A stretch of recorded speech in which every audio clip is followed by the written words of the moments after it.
khususnya anak-anak ibu yang kelas 11 ya. Pada pembelajaran kali ini, pertemuan kali ini, kita masih membahas bab termokimia. Kalau di pembelajaran minggu sebelumnya, termokimia, masih ibu jelaskan bagaimana kalian membedakan antara kalau reaksi ya, bagaimana kalau reaksi itu, suatu reaksi itu menghasilkan kalor, dan bagaimana suatu reaksi itu menyerap kalor ya. Pada tatap muka sebelumnya itu ada reaksi eksoterm bila dia membebaskan atau menghasilkan kalor, reaksi itu disebut endoterm bila reaksi itu masih memerlukan atau menyerap kalor. Dan bagaimana cara menggambarkan diagram termokimianya ya. Kalian sudah bisa. Nah, di sini sekarang mau ibu jelaskan bagaimana cara menghitung entalpi suatu reaksi. Untuk menghitung entalpi suatu reaksi itu nanti ada dua cara. Bisa cara langsung ya, bisa dengan menggunakan cara penjumlahan reaksi. Bila cara menggunakan penjumlahan reaksi itu kita sebut dengan cara hukum Hess ya. Jadi hukum Hess bunyinya adalah kalau reaksi itu hanya tergantung pada keadaan awal dan akhir reaksi, dan tidak tergantung pada lintasan atau jalannya suatu reaksi. Nah, jadi nanti pada cara yang pertama, yaitu cara hukum Hess, itu nanti ciri khas dalam soalnya itu reaksinya sudah terbuka, diketahui ada beberapa tahap reaksi, minimal ada 2 tahap reaksi. Contohnya seperti yang ibu tulis ini. Nah, contohnya misalnya dalam contoh soal ini sudah terbuka. Nah, itu jelas menggunakan hukum Hess, yaitu di sini adalah pembakaran 2 mol gas nitrogen monoksida ya, 2NO plus O2 menghasilkan N2O4, misalnya delta H sama dengan A kilojoule. Sedangkan di sini NO plus setengah O2 menghasilkan NO2, deltanya B kilojoule. Bagaimana nanti cara untuk menghitung delta H reaksi yang ditanyakan ini? Jadi ini yang dimaksud dengan lintasannya. Nah, jadi yang diketahui ini yang dimaksud dengan lintasan atau jalannya reaksi. Sedangkan keadaan awal dan akhir reaksi itu adalah reaksi yang ditanyakan. Nah, ini awalnya itu adalah 2 mol NO2 nanti yang ditanyakan ada di sebelah kiri, sedangkan nanti N2O4 ditanyakan ada di sebelah kanan. Nah, cara itu nanti menggunakan hukum Hess. Nah, beda dengan cara yang kedua. Kalau pada cara yang kedua itu nanti langsung ya. Nah, caranya bagaimana? Reaksinya juga langsung ya. Misalnya di sini nanti reaksinya udah diketahui dalam bentuk tertutup, gitu. Itu nanti cara menghitungnya adalah delta H produk atau sigma jumlah delta H produk dikurangi adalah sigma delta H reaktan. Produk itu mana? Produk itu adalah di ruas kanan, sedangkan reaktan itu ada di ruas kiri. Nah, ciri dari ini bagaimana? Ciri pada nanti pakai rumus yang kedua, itu reaksinya dalam keadaan tertutup. Contohnya nanti diketahui delta HFCO2, delta HFH2O ya. Jadi reaksinya masih tertutup ya. Belum terbuka. Itu berarti kalian nanti mengerjakannya bisa menggunakan cara langsung. Nah, terus nanti pada cara ini yang kedua ini itu yang kalian gunakan itu adalah reaksi yang paling panjang di sana. Pada umumnya karena ini adalah senyawa hidrokarbon ya yang mudah terbakar, itu pada umumnya nanti di sana adalah reaksi pembakaran. Jadi nanti reaksi pembakaran itu nanti yang kalian gunakan. Karena itu nanti mencakup dari semua pembentukan yang ada di dalam soal itu. Ya. Oke ya. Di sini sekarang Ibu mau memberikan contoh soal pada penerapan rumus yang pertama, yaitu dengan cara menghitung delta reaksi dengan menggunakan hukum Hess ya. Nah, contohnya ini tadi ya, diketahui, ciri khasnya adalah reaksinya udah diketahui, ditanyakan ini ya. Ingat bahwa dalam hukum Hess yang ditanyakan adalah yang dikehendaki. Jadi nanti yang diketahui itu mengikuti dari yang ditanyakan. Ingat kata kuncinya? Yang ditanyakan adalah yang dikehendaki. Jadi nanti reaksi yang diketahui mengikuti dari yang apa yang ditanyakan. Ya, yuk sekarang kita mulai. Nah ini ya, kita dasarnya dari sini yang ditanyakan. Ya, NO2 ya, yang ditanyakan atau yang dikehendaki itu ada di ruas kiri sebanyak 2 mol. Pada reaksi pertama dan kedua yang ada senyawa NO2 itu pada reaksi keberapa? Jelas pada reaksi yang kedua. Ya, cuma di sini yang dikehendaki di ruas kiri, sedangkan dia ada di ruas kanan. Maka supaya di sini bisa ke kiri, maka reaksi yang kedua ini dibalik. Kamu tulis dibalik. Apakah molnya yang dikehendaki sama? Oh tidak. Yang dikehendaki adalah 2 mol, sedangkan yang diketahui adalah 1 mol. Maka selain dibalik, reaksi yang kedua harus dikali 2, karena yang dikehendaki 2 mol. Jadi dibalik dikali 2. Jelas ya? Kenapa? Karena yang ditanyakan di kiri, diketahui di kanan. Yang ditanyakan adalah 2 mol, sedangkan dia diketahui 1 mol. Maka selain dibalik, dia juga harus dikali 2. Nah, sekarang untuk yang N2O4. N2O4 di sini yang ditanyakan di mana? Di ruas kanan. Berapa mol? 1 mol. Maka lihat reaksi di atas yang ada N2O4. Oh, di kanan juga berapa? Sama 1 mol. Maka reaksi yang pertama tetap. Nah, jadi cara menyelesaikannya,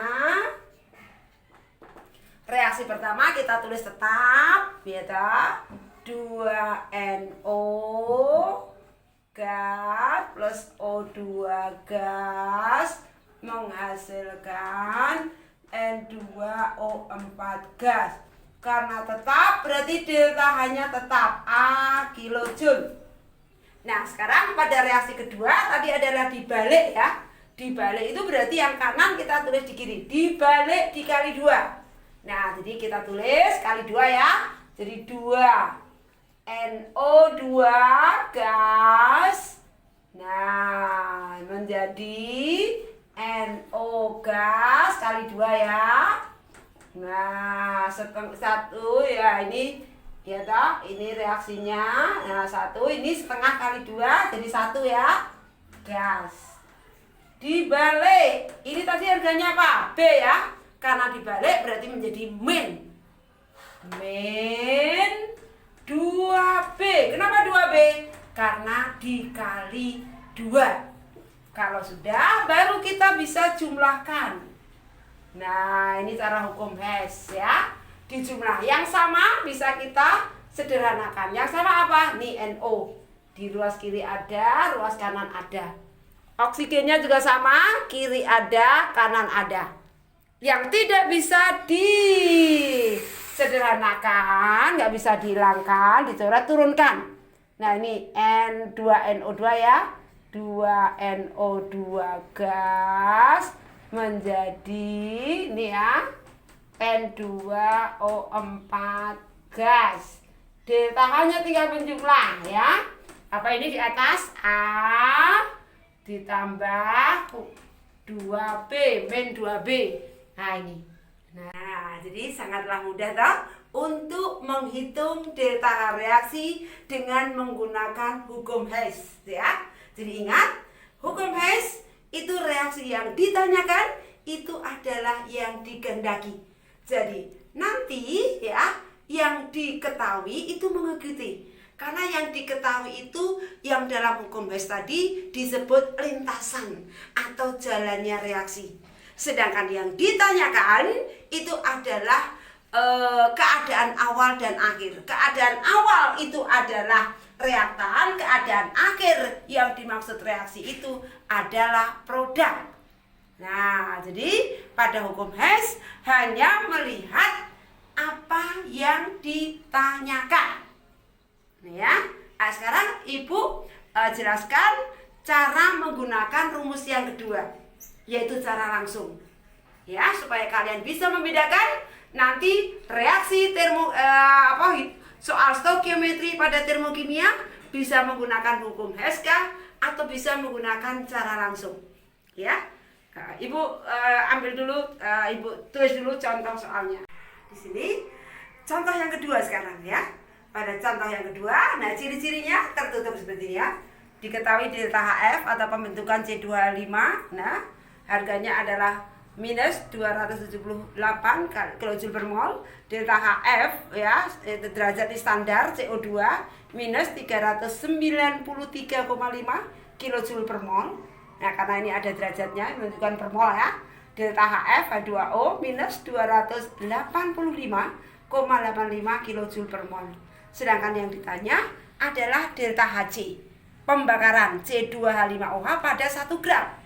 Nah ya, jadi caranya bagaimana? Caranya itu langkah pertama itu adalah menuliskan yang ditanyakan ya.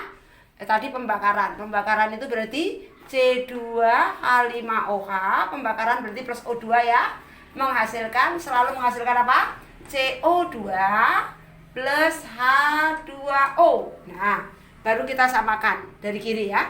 Karbonnya 2, kita samakan dulu. Hanya 5 tambah 1, 6. 6 bagi 2, 3. Baru oksigennya ya. Oksigennya ini 2 kali 2, 4. 4 ditambah 3 kali 1, 7 ya. 7 dikurangi 1, 6 bagi 2, 3. Ini delta hanya per molnya dulu. Nanti kamu dapat berapa kilojoule per molnya. Nah, caranya ya pakai cara yang kedua tadi. Ya, cara yang kedua. Kanan kurang kiri, kanan dikurang kiri ya. Kita langsung masukkan. Delta H sama dengan kanan, kita lihat dulu. CO2. Nah, CO2-nya ada berapa ini? 2 ya. Berarti 2 kali delta HF CO2 ditambah 3 kali ya. 3 delta HF H2O ya, minus, nah dikurangi yang kiri ya. Nah, kiri adalah delta HF C2H5OH ya plus, nah ini yang sendiri ini 0 ya, pembentukannya tidak ada ya. Nah, yang itu molekul unsur ya, tidak usah di sini ya. Kamu tulis nanti harganya juga 0, nggak ada ya. O2 ya. Nah, ini ada berapa ini? 3 loh. Ya, tetap nanti harganya 0 ya. Masukkan 2 kali ya, CO2-nya berapa? Masukkan CO2-nya. Nah, ini 2 kali minus 393,5. Nah, ditambah 3 kali H2O, masukkan minus 285,85. Tutup. Baru minus berapa ini?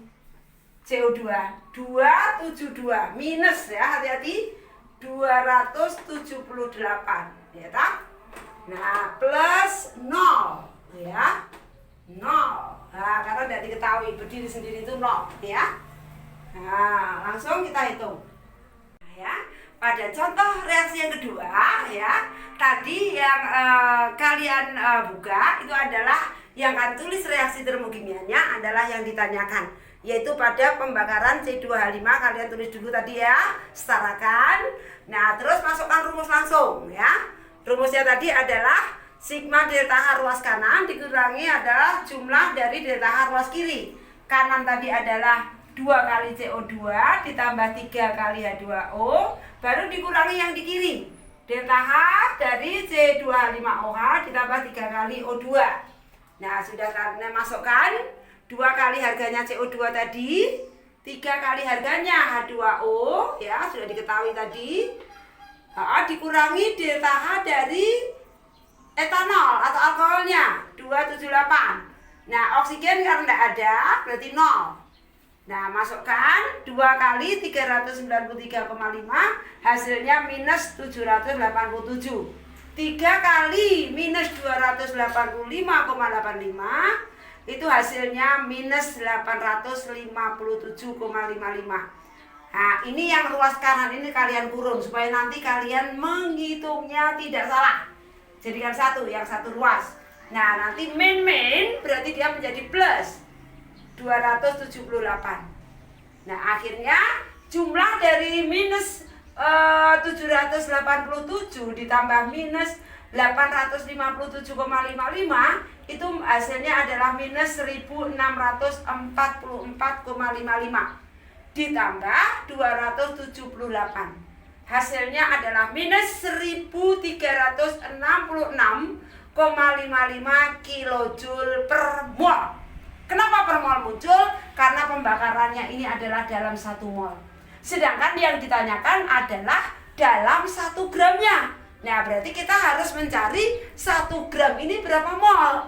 Nah, kita cari molnya C2H5 dulu, yaitu massa per mR dari C2H5, yaitu 1 dibagi mR-nya adalah 46. Akhirnya delta H reaksinya yang 1 gram itu, delta H yang per mol tadi dikalikan molnya, yaitu minus 1366,55 kilojoule per mol dikali 1/46 mol. Mol-mol, ya toh, kita coret molnya. Nah, lalu kita dapatkan itu adalah hasilnya minus 29,7 kilojoule. Nah, artinya pada pembakaran, ya, artinya pada pembakaran 1 gram etanol tadi melepaskan kalor sebesar 29,7 kilojoule. Nah, nanti supaya kalian lebih jelas lagi, bila kalian apa yang sudah Ibu jelaskan ini kalian catat di buku catatan. Nah, terus kalian pahami, terus kalian bisa mengerjakan latihan soal tugas yang Ibu berikan. Tidak banyak, Ibu cukup 5 soal saja, ya. Yang penting kalian menerapkan cara pertama dan cara kedua, baik itu cara hukum Hess, baik itu cara langsung. Kalian bisa membedakan mana dalam termokimia nanti untuk menghitung delta H reaksi menggunakan hukum Hess, dan mana untuk mencari delta H reaksi bisa menggunakan cara langsung. Untuk kali ini Ibu cukupkan sampai di sini. Nah, semangat, jangan pantang menyerah dengan adanya pandemi. Justru pandemi itu memberikan kita lebih bersemangat lagi dalam belajar. Oke, sampai jumpa lagi. Sarange untuk kimia.